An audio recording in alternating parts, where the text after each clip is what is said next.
Guy pulls up the end of the driveway just before Christmas and says, if wind turbines go up around here, we're going to kill everybody in your family. Our township officials were threatened.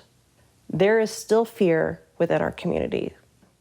That mob mentality is still being used in our community to keep people suppressed so they won't question these people.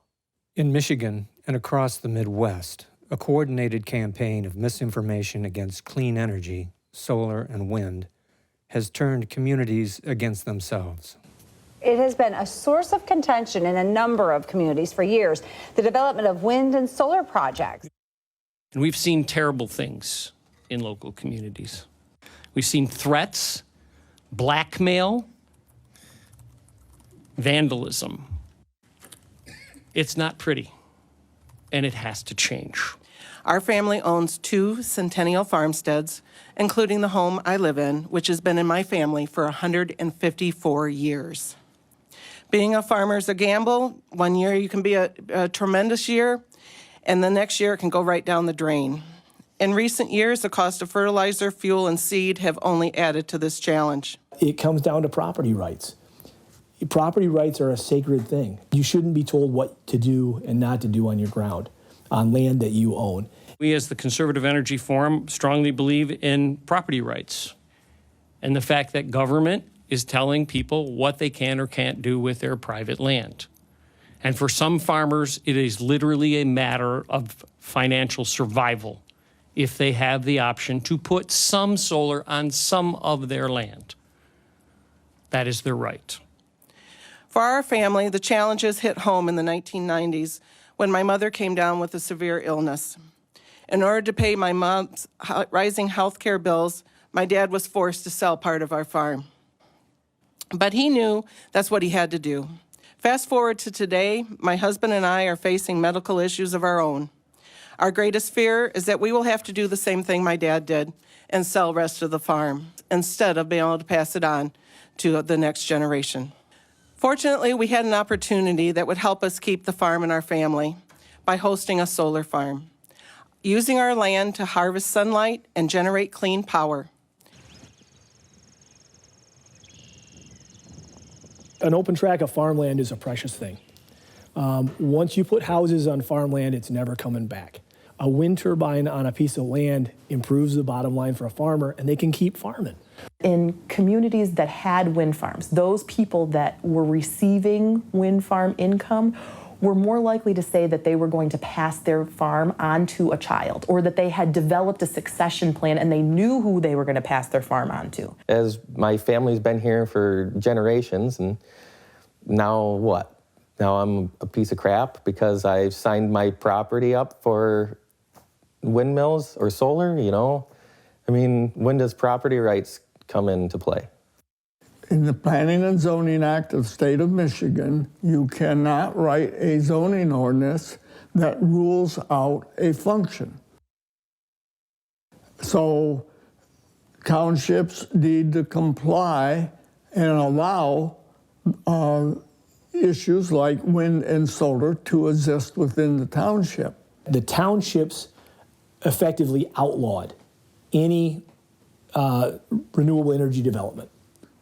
Well, it's just it's exclusionary zoning. I mean, they're just trying to stop it. To defend farmers' property rights and counter a number of illegal exclusionary zoning ordinances, the Michigan legislature adopted clean energy siting reforms, which have come into effect this year. With the development and passing of Senate Bills 277 and 502, small farmers like myself will now have the option to keep their family heritage and not have to resort to selling their land.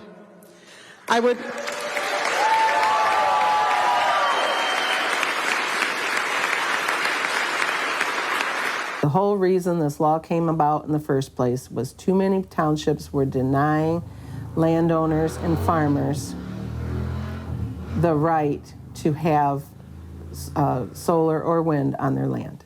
And I'll be honest with you, I think if more governments would have looked into doing that and tried to find the common ground between all the issues, the state would have never took this over. Legislation has been proposed in Lansing that backers believe could remove some of the tension by giving the state more control in approving these projects. But Terry, people are already at odds about the proposed laws. In Lansing, legislators passed a plan to remove local control when it comes to deciding where wind and solar farms are built in our community. I oppose the state stripping power from local government, where citizens have the most influence. I'm State Representative Greg Alexander, and I'm fighting for you. Contrary to some claims, the new legislation does not remove local control, and in fact incentivizes and rewards those communities who work with farmers and clean energy developers to respect property rights. So we just had a meeting with your state representative. Yeah, Greg Alexander. We went up and talked to him just to find out, because you can put an oil well in right now. Nobody ever said anything about that. Why didn't Greg say something about the oil wells? You don't have to go to the township for that. Solar is the cheapest form of energy. Yeah. I mean, why should we make it cost 10 times more and try to stop it with local government? Why do we have that at all? I could go out here and put an oil well. I wouldn't have to go ask Elmer Township if I can put an oil well up. They certainly lease the lands with gas and oil. Our county's like Swiss cheese with so many pipelines and compressor stations and yaddy. It goes on and on and on. You've got the knock on your door, you've got a landman, and they said, we've decided that we're going to put this well right here on your property. You've got 10 acres, we're going to put it right here on your property, and here's your $500. And when the oil company came, they came as a courtesy to the township and announced that they were going to do this, but they also plainly told us that we didn't have a say in what they would do. We don't have to have all this stuff to put up an oil well or a cell phone tower, but they're picking on the green energy. There's just a whole nother layer of bureaucracy. We've been 10 years trying to get a solar farm. We just want an equal playing field. As a Republican, and I'm a Republican, I don't understand why you would be against energy. I don't get that.